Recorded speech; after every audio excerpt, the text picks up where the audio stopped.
आज का मोटिवेशन क्या है, आइए जानते हैं। आज का मोटिवेशन है साथियों, it's going to be hard but hard does not mean it's impossible. साथियों, हम जब लक्ष्यों का चयन करते हैं तो निश्चित ही वो कठिनाई भरे होंगे।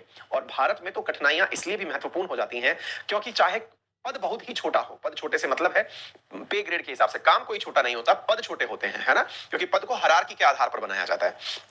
पद कोई भी छोटा हो, लेकिन भारत में इतने युवा उम्मीदवार होते हैं कि उसके प्रति रेस बहुत बड़ी हो जाती है। एक बहुत बड़ी पते की बात बताता हूं, उसके बाद से आपके अंदर का जो मोटिवेशन है वो स्वतः ही आने लगेगा। पता है, आप में से बहुत सारे ऐसे मेरे काबिल मित्र हैं जो तैयारी तो करना चाहते हैं और कर भी रहे हैं, लेकिन उनके सपने हैं। सपने क्या है कि मैं कलेक्टर बनना चाहता हूं, अर्थात मैं यूपीएससी क्रैक करना चाहता हूं, लेकिन उन्हें पारिवारिक कारणों से किसी सबऑर्डिनेट एग्जाम को देना पड़ रहा है, क्योंकि घर वालों ने कह रखा है कि उन्हें रेलवे या एसएससी या बैंकिंग की जॉब निकाल लेनी चाहिए। मेरी क्लास में ऐसे बहुत से विद्यार्थी हैं और ऐसे बहुत सारे विद्यार्थियों से मैं दिन भर मतलब संपर्क में रहता हूं, जिनकी सबसे बड़ी दुविधा यही होती है, सर हम लोग जो है तैयारी कर रहे हैं, लेकिन तैयारी करना तो चाहते हैं यूपीएससी की, कर भी रहे हैं, लेकिन सर होता यह है कि घर वाले कहते हैं कि पहले जॉब ले लो, और जॉब किसकी ले लो, रेलवे की ले लो या एसएससी की ले लो। इसलिए मैंने रेलवे, एसएससी, बैंकिंग इनकी तैयारी पहले करना शुरू कर दिया है और फिर मैं यूपीएससी की तैयारी करूंगा। पता है आपको क्या होता है साथियों, एक बहुत बड़ी बात बताता हूं और आप इसको मानिएगा जरूर, और इसको मानने से आपको बहुत बड़ा परिवर्तन अपने आप में नोटिस होगा। होता क्या है, मान लीजिए आप एसएससी एग्जाम की तैयारी कर रहे हैं और आपको पता है कि आपके अंदर कैलिबर है, टैलेंट है, आपका दिमाग बहुत तेज चलता है, आपसे कम दिमाग वाले भी यूपीएससी की तैयारी में बहुत अच्छा कर रहे हैं, प्रिपरेशन के माध्यम से एग्जाम भी निकाल रहे हैं, आपको सारी कैलकुलेशंस हैं, लेकिन फिर भी आपको पारिवारिक कारणों से तैयारी करनी पड़ रही है। मैं आपको एक छोटा सा कारण देता हूं जिसकी वजह से आप उस तैयारी को जो वर्तमान में कर रहे हैं इसे बड़ी इज्जत से करेंगे। होता क्या है कि हम लोग जब तैयारी करते समय किसी और गोल के बारे में विचार कर रहे होते हैं और जिस तैयारी में हम हैं उसे अंडर एस्टिमेट कर रहे होते हैं, तो उसके लिए हिंदी में एक बहुत ही जबरदस्त शब्द है और वो है ना घर के ना घाट के।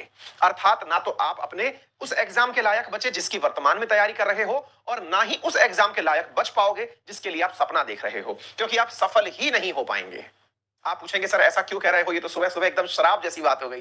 ये बहुत कटु सत्य है। यदि आप एसएससी की तैयारी कर रहे हैं और आप अपने आप को ये सोच रहे हैं कि नहीं ये मेरे हिसाब से कम तैयारी है, आप उसको उतनी इज्जत ही नहीं दे रहे हैं, तो यकीन मानिए ना तो एसएससी निकलेगा ना ही यूपीएससी निकलेगा। और ये अभी से लिख करके रख लीजिए, इसको कोई नहीं बदल सकता है। इसलिए जो भी काम कर रहे हैं, अगर आप में से कोई ये सोचता है कि मैं ग्रुप डी की तैयारी करूंगा, मान लीजिए मुझे नौकरी चाहिए, ग्रुप डी की करनी है, भले ही ये फीलिंग आ रही हो कि यार ये मेरे लायक नौकरी नहीं है, लेकिन फिर भी वो एग्जाम तभी निकलेगा जब उस एग्जाम के लिए आवश्यक इज्जत आपके दिमाग में हो। इज्जत दिमाग में हो से मतलब है उसके लिए आवश्यक मेहनत करने के लिए आपने पहले से दृढ़ संकल्प ले लिया हो। इस बात से वास्ता रखिएगा। आप में से बहुत सारे विद्यार्थी इसी पेशो पेश में स्टेट पीसीएस की तैयारी वर्सेस यूपीएससी की तैयारी में परेशान रहते हैं। ना कभी स्टेट पीसीएस निकलता ना यूपीएससी निकलता। रीजन, स्टेट पीसीएस की तैयारी घर वालों के दबाव में कर ली और यूपीएससी आपका सपना है। स्टेट पीसीएस की तैयारी कर ली और उस समय पता चल रहा है यार मैं तो यूपीएससी के लिए बना हुआ हूं। आप उतनी मेहनत जो स्टेट पीएससी को चाहिए आप दे ही नहीं रहे हैं और आप अपना यूपीएससी का ख्वाब भी पूरा नहीं कर पा रहे हैं। आप लटक गए, पेंडुलम हो गए, दो नावों पर पांव रख लिए। इसलिए जिस भी जगह है उस पर जब तक मतलब पैर मत हटाइए जब तक उसे कंकर ना कर लें। मुश्किल होगा ऐसा करना, अपने आप के सपनों के हिसाब से अपने आप को डिमीन करना मुश्किल होगा, लेकिन निश्चित ही आप एक दिन सफल होंगे। साथियों, ऐसे नंबर्स ऑफ एग्जांपल हैं, आप यूट्यूब पर सर्च मारिएगा, ऐसे नंबर्स ऑफ एग्जांपल हैं जिन्होंने कांस्टेबल के पद से परीक्षा पास करी और वो आज आईपीएस हैं। An number of example Rajasthan में हमारे ऐसे हैं जो ग्राम सेवक जितने बिल्कुल सहायक कर्मचारी के पद पर एंट्री किए, शिक्षक जैसे यानी तृतीय श्रेणी शिक्षक पर उन्होंने पद पर एंट्री करी और वो आज आईएएस ऑफिसर्स हैं। रीजन ये नहीं है कि आपके सपने बड़े हैं तो आप अपने आज के काम को छोटा छोड़ सोचें। साथियों, जो काम कर रहे हैं उसे बड़ा समझें। आप अगर ग्राम सेवक का एग्जाम दे रहे हैं तो इसे पहाड़ जैसा समझ के करें कि बस यही निकालना है, बाकी मेरे आगे कुछ नहीं है। आपकी जब तक 100% ऊर्जा किसी एग्जाम में नहीं लगेगी आपका कार्य सिद्ध नहीं होगा, ये आप पहले से ही समझ के चलिए। और इसी नोट के साथ पढ़ाई करिएगा। ये मैंने बहुत बड़ी बात बताई है, खुद के अनुभवों से और हजारों विद्यार्थियों के अनुभवों से आप तक ये बात पहुंचाइए। ठीक है, चलिए तो इसी नोट के साथ आज के सेशन के